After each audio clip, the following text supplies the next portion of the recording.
If you're intrigued by the subject of UFOs but don't know where to begin, Part 4. 6. Project Blue Book. Stanton Friedman on Project Blue Book, Condon Report, and other investigations. Stan Friedman on Project Blue Book Special Report 14. Project Blue Book was a government program that investigated UFO sightings between 1952 and 1969.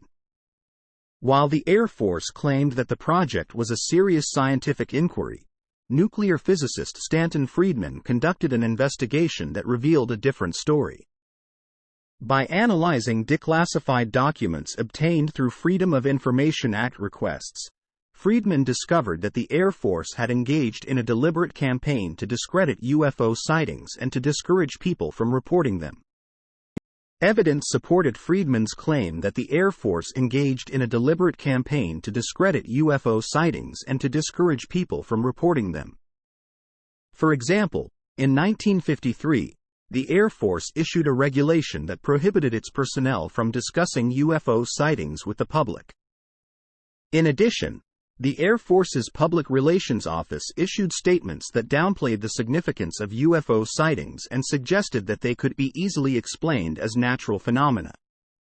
Some of the documents released through the Freedom of Information Act reveal that the Air Force was dismissive of UFO sightings, and that it tried to explain them away with highly implausible explanations. For example, the Air Force attributed a UFO sighting to the reflection of Venus on swamp gas. One of Friedman's key findings was that the Air Force classified most sightings as identified, even when explanations for the sightings were inadequate or lacked scientific evidence. This meant that the Air Force had already predetermined the outcome of the investigation before it even began. Additionally, Friedman found evidence of official cover-ups of UFO sightings, including instances where witnesses were intimidated or coerced into changing their stories or were pressured not to speak publicly about their experiences. He argued that these cover-ups were evidence of a government conspiracy to suppress information about UFOs and to prevent the public from learning the truth about these mysterious objects. One such case is the 1964 Socorro UFO incident, where a police officer named Lonnie Zamora reported seeing a strange object and two humanoid figures near the town of Socorro, New Mexico. According to Friedman, he found evidence that the Air Force had pressured Zamora to change his story and to downplay the significance of what he had seen.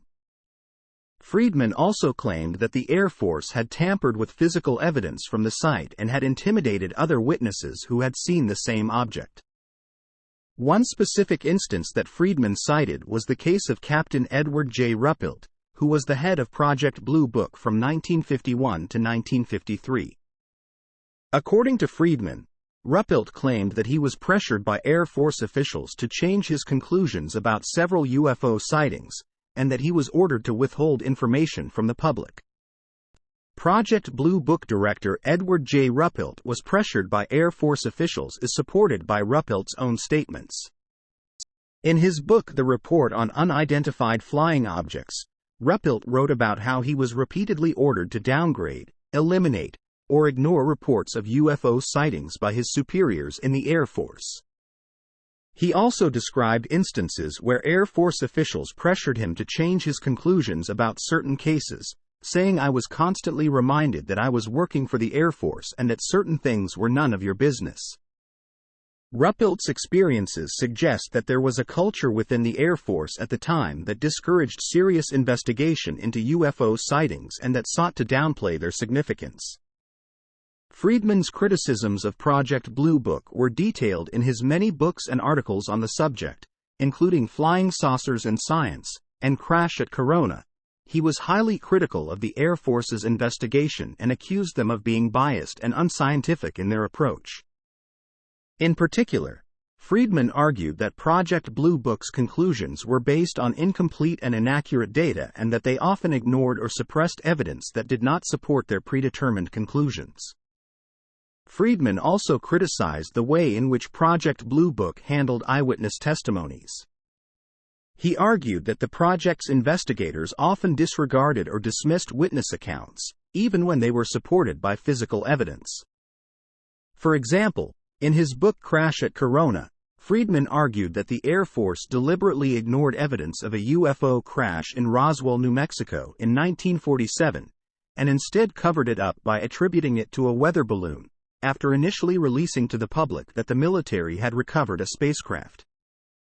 Another example of this is the 1965 Kecksburg incident, which Friedman investigated extensively. In this case, eyewitnesses reported seeing a large, metallic object crash in a wooded area near Kecksburg, Pennsylvania. However, Project Blue Book's official explanation was that the object was a meteor. Friedman argued that there was evidence to suggest that the object was not a meteor but instead may have been a spacecraft of extraterrestrial origin.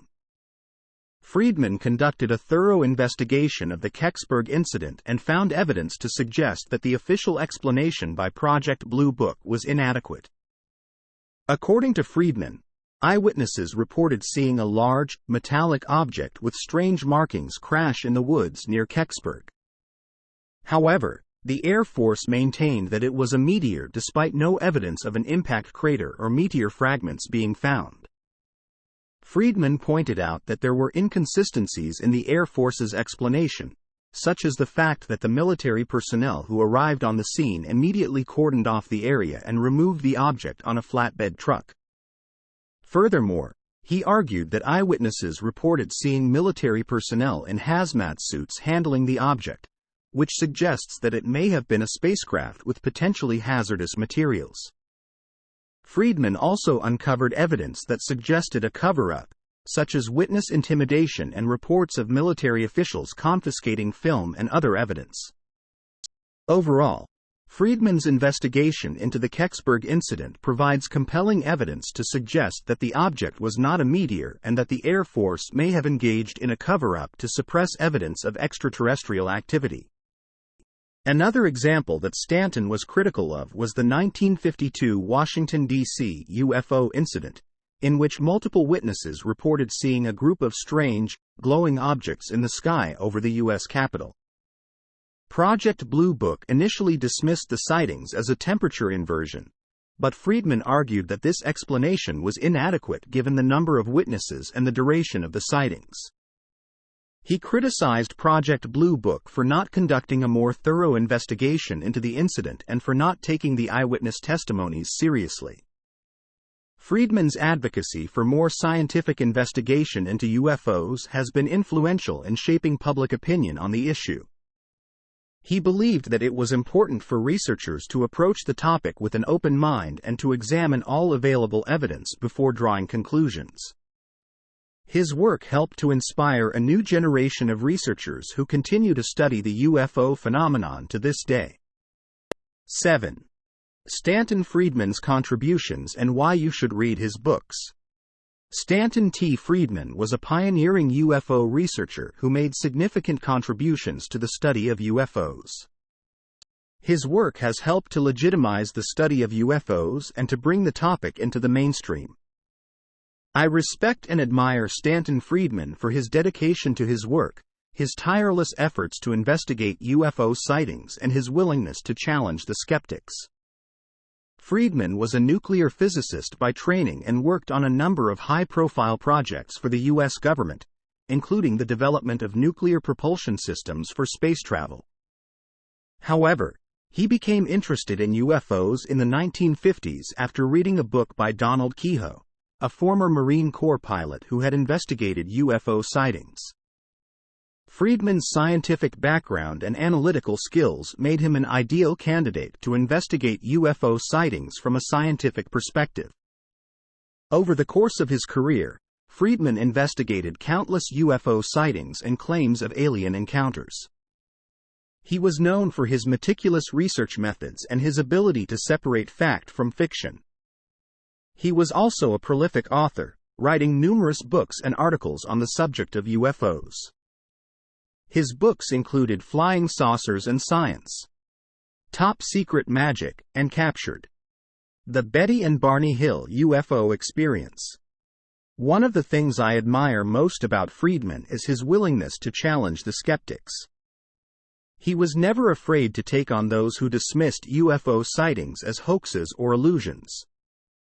He used his scientific background to show that many sightings could not be explained away by conventional means. He also challenged the U.S. government's official stance on UFOs, which was to deny their existence and to dismiss all sightings as misidentifications of natural phenomena.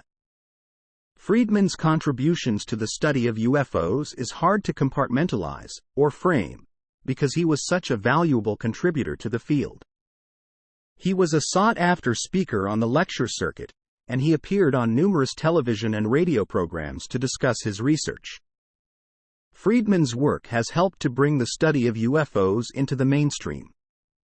He has shown that UFO sightings are not the domain of crackpots and conspiracy theorists, but rather a legitimate field of scientific inquiry.